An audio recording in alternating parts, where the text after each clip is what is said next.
ఈ రెండవ మాసంలో ఈ మొదటి పునరుత్థాన ప్రార్థనలో మనలను నడిపించిన దేవదేవునికి నిండు వందనాలు చెల్లిస్తూ నేటి ఆరాధనలో పాలిభాగస్తులైన ప్రియా శ్రోతలైన మీ అందరికీ జీవము గల క్రీస్తు యేసు పరిశుద్ధ నామమున వందనాలు చెల్లిస్తూ ఉన్నాం. ప్రియులరా, క్రైస్తవ ఆత్మీయ జీవితంలో మనము నేర్చుకోవలసిన చాలా విషయాలు ఉన్నాయి. కొన్ని మనకు తెలుసు, కొన్ని మనకు తెలియవు. నాకు తెలుసు, ఇంకా అవసరము లేదు అనుకోవడం మనిషి యొక్క పొరపాటు. ఒక ఆయన అన్నాడు, నువ్వు ఇంత జ్ఞానము కదా,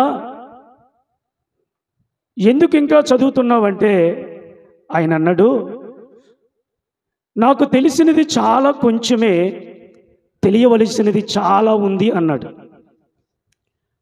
సాధారణంగా మనుషులము ఏమనుకుంటామంటే, కొద్దిపాటి అనుభవం వచ్చిన తర్వాత నాకంతా తెలుసు అని ఊహించుకోవడం మనిషి యొక్క నైజం. అయితే అటువంటి నైజము ఆ మనిషికి ప్రమాదాన్ని తెస్తుంది. బ్రెజిల్ పట్టణంలో యేసుక్రీస్తు వారిని గురించి ఒక చులకనగా ఒక స్కిట్ చేశారు. బ్రెజిల్ దేశంలో యేసు ప్రభువుని తక్కువ చేసి సాతాను గాడిని ఎక్కువ చేసి ఒక నాటిక వేశారు ఆ రోడ్డు మీద. ఎప్పుడైతే యేసయ్యను తక్కువ చేసి సాతాను గాడిని ఎక్కువ చేసి నటించారో బ్రెజిల్ దేశం ఆ వేసిన ఆ గంట తరువాత జలమయముతో నాశనమైపోయింది. ప్రియులరా, దేవుని వాక్యమును కానీ, దేవుని ఆజ్ఞ కానీ, దేవుని చిత్తమును కానీ, దేవుని మందిరమును కానీ, దేవుని సహవాసమును కానీ, పరిశుద్ధులను కానీ, దేవుని సేవకులు కానీ తక్కువ చేస్తే దేవుడు గమ్ముగా ఉండడు. దాని పర్యావేశనము చాలా భయంకరంగా ఉంటుంది. పిట్టలు రాలిపోయినట్లు రాలిపోయారు. క్రీస్తునందు ప్రియులరా, కాబట్టి మనము నేర్చుకోవలసినవి, తెలుసుకోవలసినవి, పాటించవలసినవి, జాగ్రత్త పడవలసినవి, జీవితాన్ని రక్షించుకోవలసినవి చాలా ఉన్నాయి పరిశుద్ధ జీవ గ్రంథములో. ప్రియమైన దేవుని బిడ్డలారా, ప్రాముఖ్యంగా మనం ఆలోచన చేస్తే ప్రభువునకు ఇష్టము లేనివి, ప్రభువుకు ఇష్టము లేనివి మనలో ఉండనే ఉండకూడదు. ప్రభువుకు అంగీకారము లేనివి ఏమాత్రము మనలో ఉండకూడదు. దేవునికి అంగీకారమైనవి, దేవునికి ఇష్టమైనవి, దేవునికి ప్రియమైనవి మనలోన ఉండాలి. హల్లెలూయా. వాటిని ఉంచుకునుట, దేవునికి ఇష్టమైనవి హృదయములో భద్రపరుచుకునుట మనకు ప్రయోజనాలు కలుగుతాయి. మరొకసారి చెప్తాను, దేవునికి ఇష్టము లేనివి మనలో ఉండకూడదు, దేవునికి ఇష్టమైనవి మనలో ఉండాలి. హల్లెలూయా. అందుకే అంటాడు కొలసీలకు రాసిన పత్రిక 3వ అధ్యాయము ఒక లిస్ట్ ఉంటుంది. అక్కడ 3వ వచనము నుండి 5వ వచనము వరకు ఆ లిస్ట్ రాస్తాడు. చదవండి ఎవరైనా. కావున భూమి మీదనున్న మీ అవయవములను అనగా జారత్వమును, అపవిత్రతను, కామాతురతను, దురాశను, విగ్రహారాధి అయిన ధనాపేక్షను చంపివేయుడి. వాటి వలన దేవుని ఉగ్రత అవిధేయుల మీదకు వచ్చును. పూర్వము వారి మధ్య జీవించినప్పుడు మీరును వీటిని అనుసరించి నడుచుకుంటిరి. ఇప్పుడైతే మీరు కోపమును, ఆగ్రహమును, దుష్టత్వమును, దూషణ, మీ నోట భూతులు అను వీటిని చంపివేయాలి. వీటి వలన దేవుని ఉగ్రత ఉంచుకున్న వారి మీదకి వస్తాయంట. కాబట్టి ప్రియమైనటువంటి దేవుని బిడ్డలారా, మనిషిని పాడు చేసేవి, మనుషులను నాశనము చేసేవి, ఆత్మీయముగా ఎదగకుండా చేసేవి, దేవుని ముఖ దర్శనమును చేసుకోకుండా అడ్డు కలిగించేవి, దేవునితో నడవకుండా ఆటంకము కలిగించిన ఈ పాడు గుణాలని ఏం చేయాలంటే మనలో నుండి తీసి పారవేసుకోవాలి. ఇవి దేవునికి ఇష్టము లేనివి. ఒకవేళ ఇవి ఉంటే దేవుడు వాటిని కలిగిన వారిని, దేవుని కోపము వారిని మింగువేస్తుంది. మరి ఎంత జాగ్రత్త ఉండాలి, ఎంత ఆలోచన శక్తి ఉండాలి, ఎంత మెలకువ ఉండాలి, ఎంత భయము కలిగి జీవించాలి. పిల్లలు, ఒకప్పుడు మీరు వారితో ఉన్నారు, ఒకప్పుడు వారిలాగా నడిచారు. కానీ ఇప్పుడు నిజమైన దేవుని దగ్గరికి వచ్చారు, సత్యమనే నేడు దగ్గరికి వచ్చారు, నీతి అనే మహావృక్షము దగ్గరికి వచ్చారు. ఇప్పుడు ఇవి చెయ్యకూడదు. ఎంత స్పష్టముగా పౌలు గారు కొలసీ సంఘానికి చెప్పాడు. కాబట్టి వీటిని అనగా ప్రభువుకు ఇష్టము లేని గుణాలను మనలో నుండి తీసి బయట పారవేసుకోవాలి. ఇంకా అంటాడు చూడండి, 1 పేతురు 1వ అధ్యాయము 1 పేతురు 1వ అధ్యాయము. ప్రియులారా, మీరు గమనిస్తే 4వ వచనము నుండి 8వ వచనము వరకు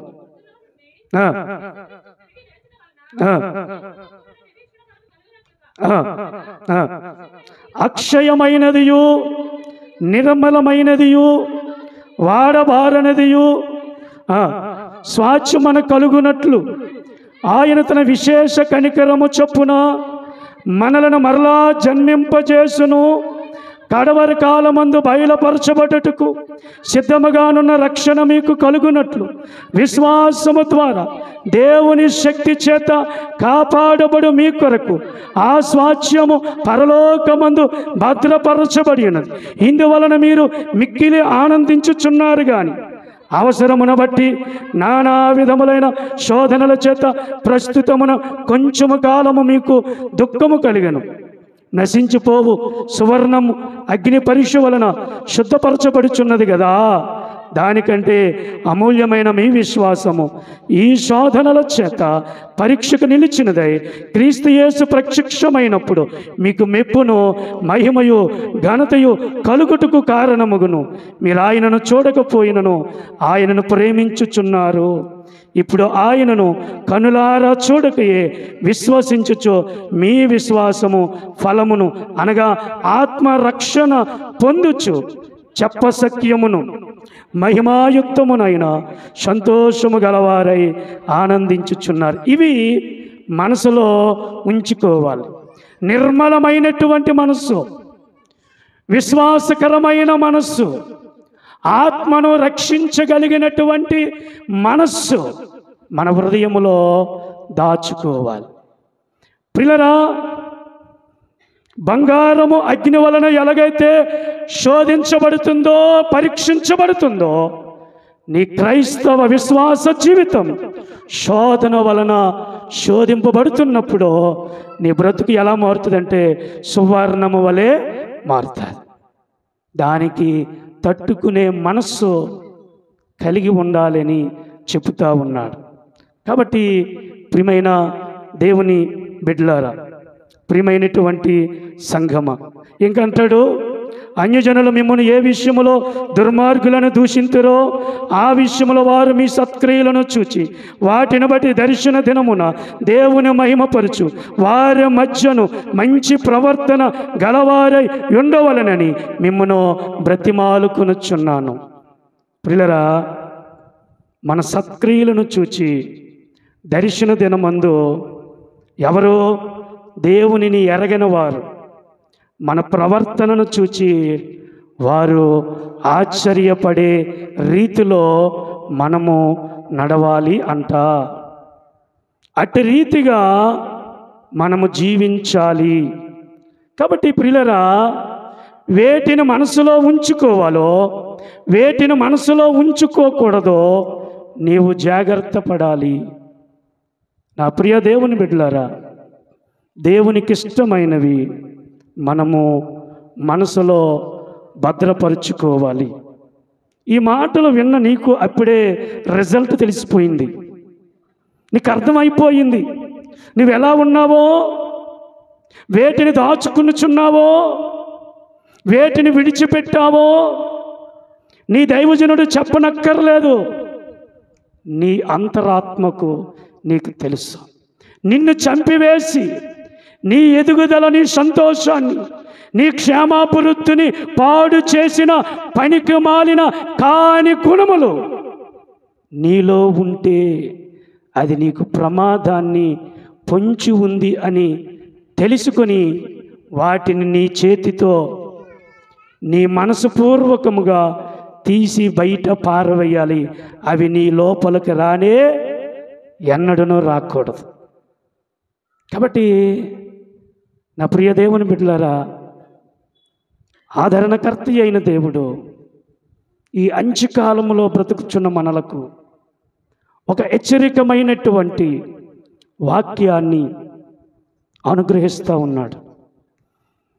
నీవు అంగీకరిస్తే నీకు లాభము, నీవు అంగీకరించకపోతే ఆయనే చూచుకొనుగాక.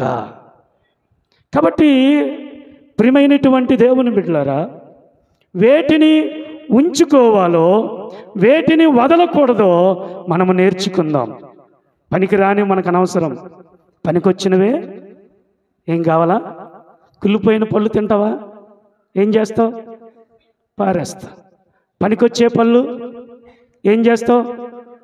భద్రపరుచుకుంటాం, దాచుకుంటాం, ఫ్రిడ్జ్లో పెట్టుకుంటాం. ఉదయం ఒకటి, సాయంత్రం ఒకటి, అవసరమైతే భోజనం అయిన తర్వాత తింటామా లేదా? ఎందుకని? అవి మంచివని. ప్రియమైన దేవుని బిడ్డలారా, వేటిని వదలకూడదో, వేటిని దాచుకోవాలో 2 ముక్కలు చెప్పి నేను ముగిస్తాను. నెహెమ్యా గ్రంథం 10వ అధ్యాయం 39వ వచనం. నెహెమ్యా ఇజ్రాయిల్ ప్రజలతో ఈ మాటలు తెలియజేస్తూ ఉన్నాడు. ప్రాకారాలు కట్టబడ్డాయి. ప్రియులారా, శిథిలమైపోయిన యెరూషలేము ప్రాకారాలు నిలవబడ్డాయి. ఆ యెరూషలేము మందిరములో కట్టబడినటువంటి గదులు, ధాన్యాదులు ఏర్పాటు చేయటానికి, బంగారము నిలవ చేయటానికి కొట్లను నిర్మాణము చేశారు. సంవత్సరమునకు ఒక్కమారు తెచ్చినటువంటి ప్రథమ ఫలములను దాయటానికి, నిలవ చేయటానికి అనేకమైన గదులను నిర్మాణము చేశారు. వాటి మీద పెద్దలను నియమించాడు. వాటిని జాగ్రత్తగా చూడాలని వానికి ఆజ్ఞాపించాడు. ఎవరైనా పెడత్రోవ పడితే వారు నాశనం అయిపోతారని హెచ్చరించాడు. ప్రియులైనా, అటువంటి సందర్భములో వారికి బోధించుచున్న మాటలు విన్న తర్వాత ఆ ప్రజలు అన్న మాట ఏంటో తెలుసా? ఇప్పుడు చదవండి.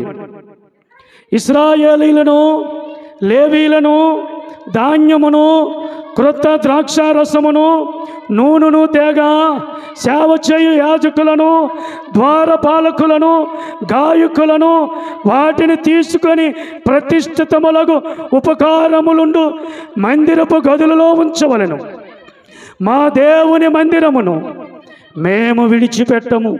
ప్రియులారా, దేవుని యొద్దకు వచ్చిన వారు, దేవునిని అంగీకరించిన వారు, దేవునిని సేవించిన వారు, యేసును నమ్ముకున్నామని చెప్పుకున్నవారు, యేసు బిడ్డలమని చెప్పుకున్నవారు, మేము రక్షించబడ్డామని చెప్పుకున్నవారు, మేము యేసు రక్తములో కడగబడ్డామని చెప్పుకున్నటువంటి యాజకులు కానీ, నాయకులు కానీ, మరి పాటలు పాడేవారు కానీ, సంగీతములు వాయించేవారు కానీ, పరిచారకులు కానీ, విశ్వాసులు కానీ, నెహెమ్యా చెప్పిన తర్వాత వాళ్ళు ఏమంటారంటే, మేము దేవుని మందిరమును విడిచి పెట్టము, మేము వదలము.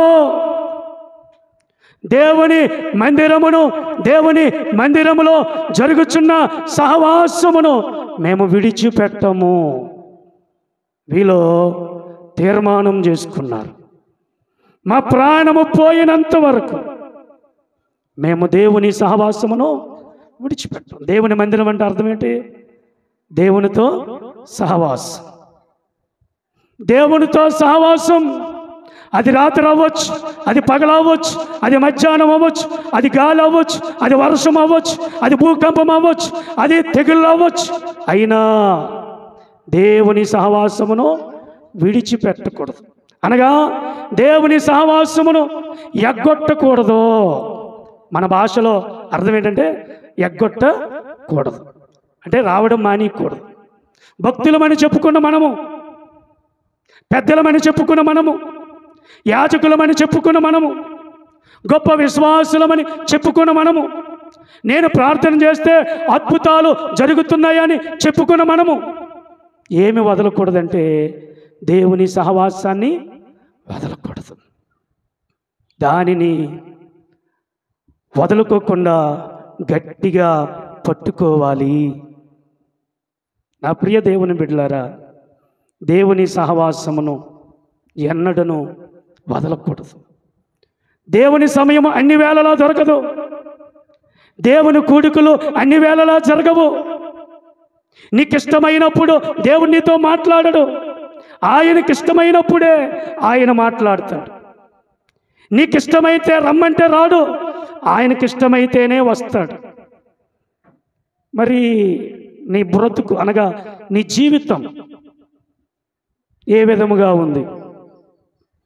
దేవుని సహవాసమును వదలకుండా కాపాడుకోగలుగుతున్నావా?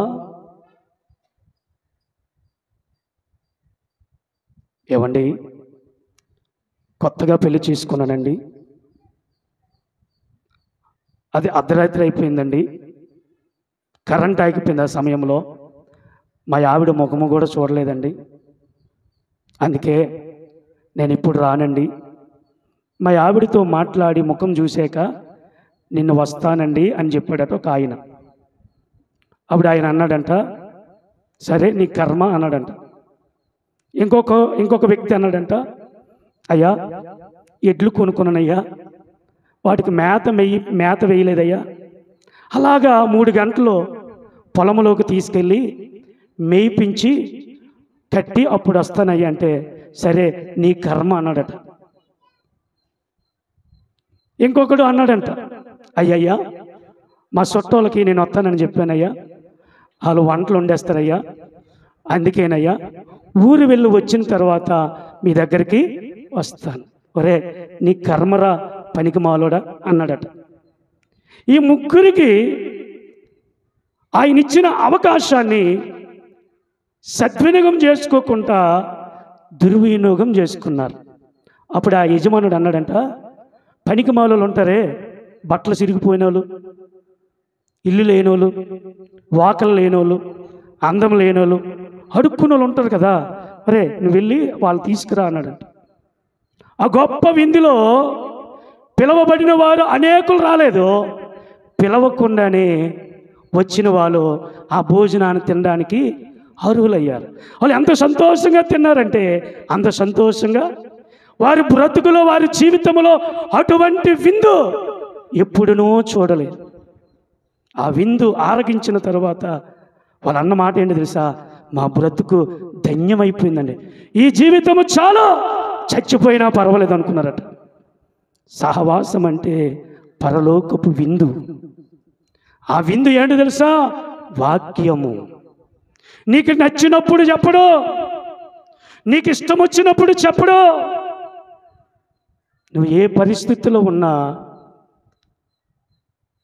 ఆ సహవాసానికి నువ్వు వదలకుండా రావాలి. నాకు నిద్ర లేదండి, అలసిపోయింది ప్రాణం, 2 రోజులు బ్రతకాలంటే నిద్రపోవాలి, ఇప్పుడు నేను మందిరానికి రాను, సహవాసానికి రానంటే మరి నీ కాలు పడిపోతారయ్యా అని ఆయన అంటాడు. గుండెపోటు వచ్చి ఏమవుతే అది చెప్పేసి రాదు. మనల్ని మీరు చూసారో లేదో, ఒక ఐపీఎస్ ఆఫీసర్ ప్రసంగం ఒక ఆయన ప్రెసిడెంట్ చేస్తూ ఉండగా సెక్యూరిటీగా ఉన్న వ్యక్తి అలా పడిపోయాడు. ఏమండి, ఎప్పుడు పోతో మన బ్రతుకులు తెలియవు. దేవుని సహవాసమునకు వదులుకోకూడదు. ప్రియమైనటువంటి దేవుని బిడ్డలారా, ఈనాటి విశ్వాసులు, ఈనాటి ప్రజలు సుఖానికి అలవాటు పడిపోయారు. సుఖానికి అలవాటు పడిన ఒకడు మనకు కనిపిస్తాడు, వాడే ధనవంతుడు. అబ్రహాము వాడికి అన్నాడు, నువ్వు భూమి మీద ఉన్నప్పుడు సుఖముగా ఉన్నావు గనక నీకు అగ్నిగుండము ఉంది అన్నాడు. సుఖానికి అలవాటు పడకూడదు. అంటే కాళ్ళు నొప్పి వస్తాయని మోకరించడం మానేయకూడదండి. నీ అవయవాలు పని చేయలేదని దేవునికి చేతులు జోడించడం మానేయకూడదండి. నీ నోరు పని చేయలేదని దేవునితో మాట్లాడడం మానేయకూడదండి. పౌలు అంటాడు, నేను మనసుతోని ప్రార్థన చేతును, ఆత్మతోనూ చేతును అన్నాడు. కాబట్టి ఇక్కడ వీళ్ళు అంటున్నారు, మా దేవుని మందిరమును మేము వదులుకోము. మా దేవుని మందిరం అనగా మా దేవుని సహవాసం మా బ్రతుకులను నిలబెట్టేది, మా జీవితాలను చిగురించేది, మా పేదరికాన్ని తొలగించి మాకు అభివృద్ధినిచ్చేది మా దేవుని సహవాసం. కాబట్టి దేనిని వదులుకూడదంటే దేవుని సహవాసాన్ని వదులుకోకూడదు. పనికిమాలిన వాళ్ళతో సహవాసం పెట్టుకోకపోయినా పర్వాలేదు, తుండ్రలతో సహవాసం పెట్టుకోకపోయినా పర్వాలేదు, గయ్యాలతో సహవాసము పెట్టుకోకపోయినా పర్వాలేదు, ఎక్కువ మాట్లాడే వారితో సహవాసం పెట్టుకోకపోయినా పర్వాలేదు, త్రాగుబోతులతో కలిసి సహవాసము చేయకపోయినా పర్వాలేదు, జోజగాలతో కలిసి ఉండకపోయినా పర్వాలేదు, లంచగొడ్డులతో కలిసి నడవకపోయినా పర్వాలేదు, వ్యభిచార పనులు చేసేవారితో నడవకపోయినా కలసకపోయినా పర్వాలేదు, బ్రతకగలరు వారు. కానీ దేవునితో సహవాసం చేయకపోతే దేవునిలో వారు బ్రతకలేరు. కాబట్టి దేవుని సహవాసము వదలకూడదని మనం తెలుసుకోవాలి. ప్రియమైన దేవుని బిడ్డలారా, సృష్టికర్త అయిన దేవుని కన్నా నువ్వేమి ఎక్కువ కాదు. ఆయన వలన నీవు ఈరోజు బాగున్నావు. ఆయన ఉద్యోగం ఇవ్వకపోతే నీకు ఉద్యోగం వస్తుందా అండి? వస్తుందా? నీకు కష్టపడడానికి ఆయన బలం ఇవ్వకపోతే నువ్వు కష్టపడగలవా? ఏమినైనా చర్చికి రాలేదంటే అయ్యగారు టైం లేదండి. ఏమి లేదు, ఆ టైమే తీసిస్తే ఏమవుద్ది? ఆ టైం తీసిస్తే మనకి ఏమవుద్ది? ఏమవుద్ది? ఆడ కదలడు, ఉలకడు, పలకడు. కాబట్టి దేవునితో ఉన్న సహవాసాన్ని మనము వదలకూడదు. అదే సమయమున అవ్వనివ్వండి, ఆ సహవాసాన్ని వదలకూడదు. యేసయ్య అప్పగింపబడినప్పుడు ప్రభురాత్రి భోజనాన్ని ఏర్పాటు చేయమన్నాడు. 2 విందులు చెప్పాడు. అక్కడ పస్కా వాటి తర్వాత ఆయన శరీరమును గురించి, అర్పణ గురించి ఇంకొకటి మాట్లాడాడు. ఆ సమయం ఎంత అవుతుంది తెలుసా? ఏ సమయం అప్పుడు ఆయన ఆ సహవాసాన్ని ఏర్పడాడో తెలుసా? రాత్రి 11 గంటల నుండి పిల్లరా 1 గంట వరకు. అప్పుడు యాక్చువల్గా ఏం పోతారు? నిద్రపోతారు. కానీ యేసయ్య ఎప్పుడు ఏర్పాటు చేశారు మీటింగు? నాకు నిద్ర ఉంది, నేను రాను అన్నారా వాళ్ళు? వచ్చారు, పాల్గొన్నారు, అనుభవించారు. వారి జీవితం ప్రభువు పోయారు. భూమి మీద వారు గొప్పవారుగా దీవించబడ్డారు. భూమిని తలక్రిందలు చేసిన వారు వీరే అని వారి గురించి మాట్లాడుకున్నారు. మరి నీ గురించి ఎవరు మాట్లాడతారు? నీ గురించి ఎప్పుడు మాట్లాడతారు? దేవుడు నీకు అనుగ్రహించిన సహవాసాన్ని నువ్వు జారవిడుచుకుంటే, దేవుని కన్నా సుఖానికి నువ్వు అలవాటు పడితే నీ గురించి ఎవడయ్యా మాట్లాడతాడు మంచిగా? ఒకసారి ఆలోచన చేయి. కాబట్టి దేవుని సహవాసము చాలా గొప్పది. అండ్ 4 వారాలు ఉంటే, అయ్యా నీకు 2 వారాలు ఇస్తాను, 2 వారాలు నాకు ఉంచుకుంటున్నాయ్యా అంటే బాగుంటుందా? పోనీ మీరైనా చెప్పండి, బాగుంటుందా? ఇప్పుడే నా కొడుక్కి పెళ్లి చూడడానికి వస్తున్నారయ్యా చుట్టాలు, ఇప్పుడు నేను ఎలా వస్తానయ్యా అంటే బాగుంటుందా? వీళ్ళరా, దేవునితో ఉన్న సహవాసము చాలా గొప్పది. ఆ సహవాసాన్ని మనం ఎన్నడూ వదులుకోకూడదు, విడిచిపెట్టకూడదు. దేవుని పరిశుద్ధ మార్గము నడిచే సహవాసము విడవకూడదు. కాబట్టి దేవునితో సహవాసము వదులుకోకూడదని మనము గ్రహించాలి. ప్రియులరా, దేవుని బిడ్డలారా, అందుకే అంటాడు చూడండి, 1 యోహాను 1వ అధ్యాయము 3వ వచనం, మాతో కూడా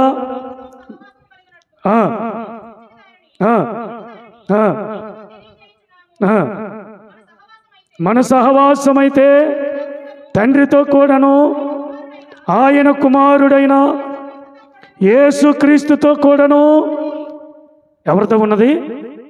తండ్రి అయిన దేవునితోను కుమారుడైన యేసుక్రీస్తుతో కూడాను మన సహవాసము ఉంది. ఈ సహవాసాన్ని వదులుకోకూడదు, ఈ సహవాసాన్ని విడిచిపెట్టకూడదు. దేవునితో ఉన్న సహవాసముని కలిగి ఉంటే ఆ కిందలో చెప్తున్నాడు, పరిపూర్ణమైన సంతోషాన్ని ఆయన మనకు ఇస్తాడు. దేవునితో నువ్వు సహవాసాన్ని వదులుకున్నావు అనుకో, ఆ సంతోషము నీకు దొరకదు.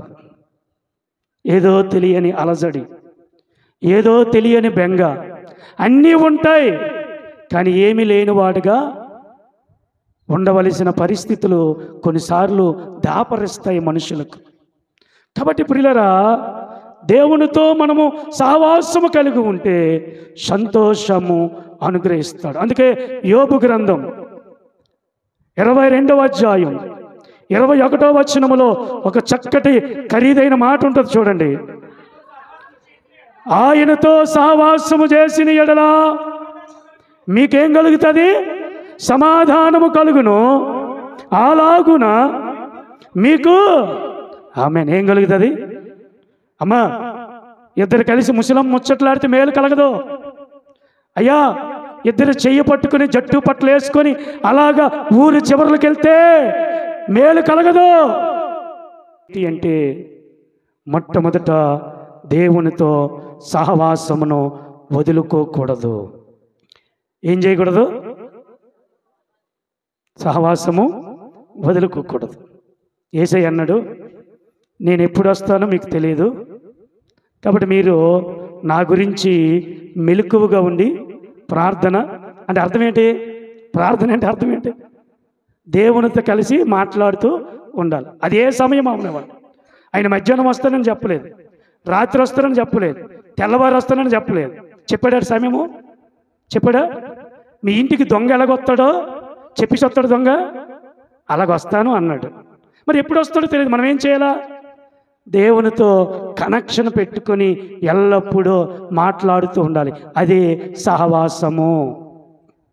ప్రియమైనటువంటి దేవుని బిడ్డలారా, 1 కొరింథీయులకు రాసిన పత్రిక 1వ అధ్యాయము 9వ వచనంలో అంటాడు, చూడండి ఒకసారి. మన ప్రభువు అయిన యేసుక్రీస్తు అను తన కుమారుని సహవాసమునకు ఎందుకు పిలిచాడు మనల్ని? దేనికోసం పిలిచాడు? ఎవరి కోసం పిలిచాడు? ఆయన కోసం పిలిచాడా? నీ బ్రతుకును బాగు చేయటానికి, నరకమునకు నీవు వెళ్ళకుండా, అశాంతిలో ఉండకుండా, దరిద్రమైన బ్రతుకులు బ్రతకకుండా ఉండడానికి, ఆయనతో సహవాసము అనుగ్రహించటానికి దేవుడు మనలను పిలిచాడు. మరి ఈ సహవాసము శ్రేష్టమైనది కదా, ఈ సహవాసము విలువైనది కదా, ఈ సహవాసము యోగ్యమైనది కదా. ఈ సహవాసాన్ని నువ్వెందుకు జార విడిచిపెడుతున్నావు? నువ్వెందుకు త్రోసివేస్తా ఉన్నావు? నువ్వెందుకు అజాగ్రత్తగా ఉంటూ ఉన్నావు? ప్రియమైన దేవుని బిడ్డలారా, కొన్నిసార్లు నువ్వు దేవునితో సహవాసం చేస్తే అపాయం అనేది నీకు చెప్పురాదు. ఆ సందర్భంలో దేవునితో ఉండే సహవాసము నిన్ను కాపాడుతుంది, నీ ప్రాణాన్ని రక్షిస్తుంది, నీకు అపాయము కలగకుండా కాపాడుతుంది. కాబట్టి బొందులో నీ ప్రాణం ఉన్నంత వరకు దేవుని సహవాసాన్ని ఎన్నడూ కాలరాసుకోకుమాక. 119వ సంకీర్తన 87వ వచనం చూడండి.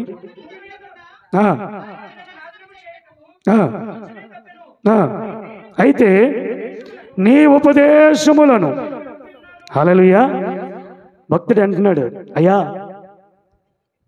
నేను భూమి మీద ఉండకుండా వారు నన్ను నాశనం చేయొచ్చు, భూమి మీద ఉండకుండా నా పేరును వారు తుడచిపెట్టచ్చు.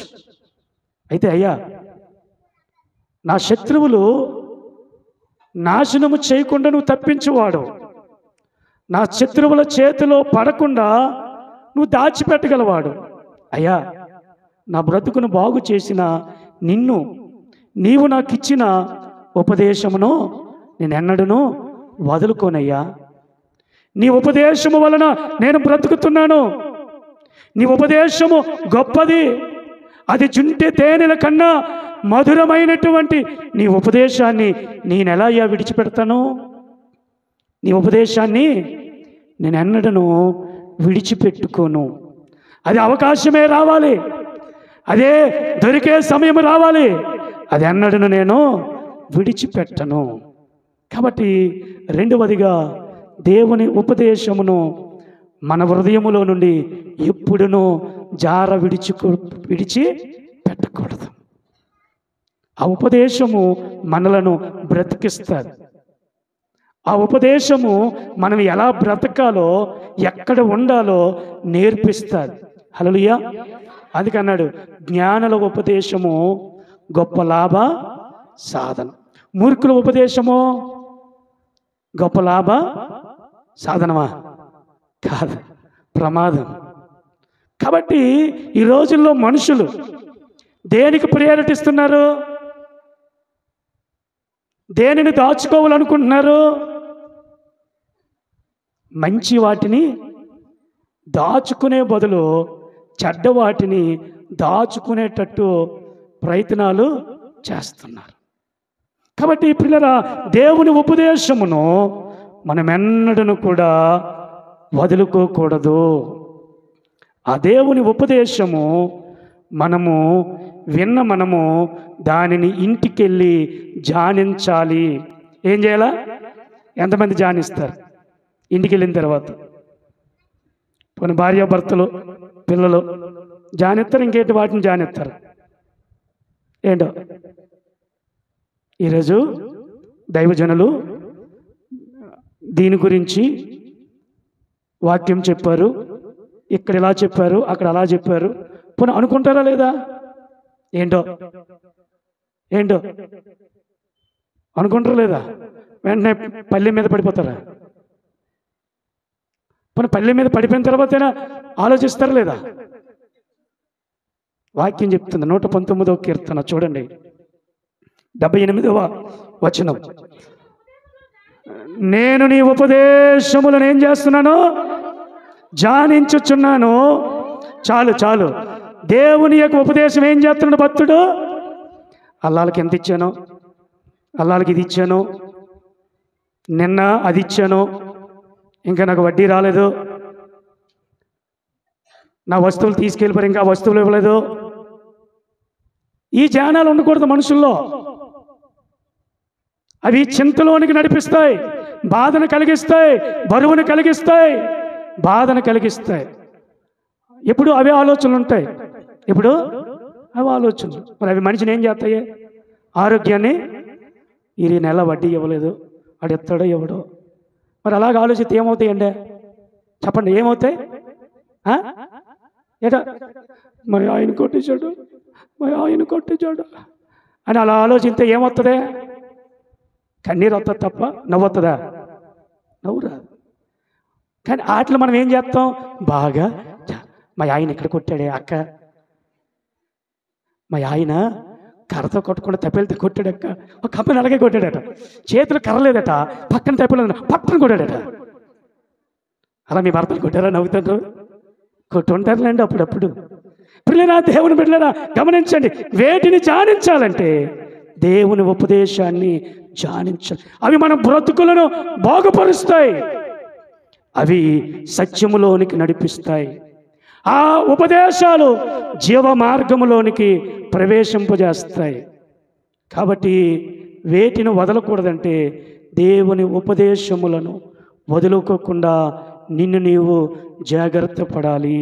ఇంకా అంటాడు చూడండి, దేవుని ఉపదేశం అంట ఎటువంటిది తెలుసా? వరముగా భావిస్తున్నాడు. ఎటువంటిది? చూడండి, 119వ సంకీర్తన 56వ వచనం. ఎలాగుంది? ఇదే నాకు వరముగా దయచేయబడిన దేవుని ఉపదేశము వరముగా నువ్వు భావించాలి. దైవజనుడు బోధిస్తున్నప్పుడు నీ మనసు అటు ఇటు వెళ్ళకూడదు. ఆ మురికివాడి ముఖము ఈ మురికి దాని ముఖం చూడకూడదు.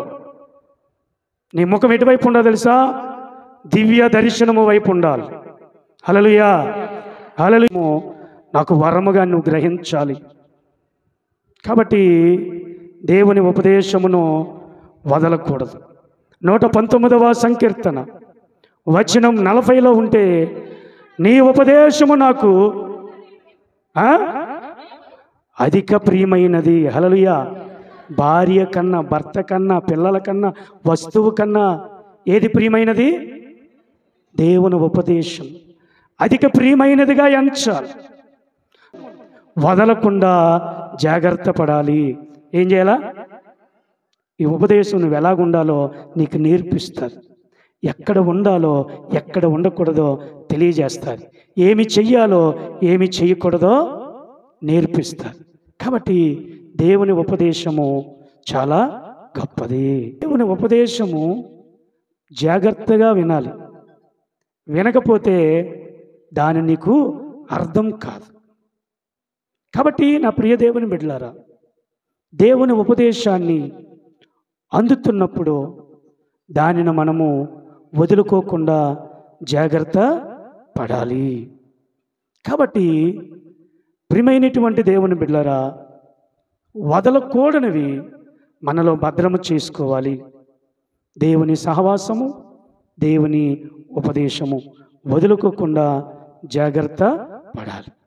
ఆ రీతిగా మనం పడితే మన జీవితాలు పరిపూర్ణమై నిత్య జీవమునకు మనలను నడిపిస్తాడు మన దేవుడు. కాబట్టి ఎన్నడూ కూడా వీటిని వదులుకోకుండా జాగ్రత్త పడాలి. అట్టి కృప దేవుడు మనందరికీ దయచేయునుగాక. ఆమేన్. తలల వంచ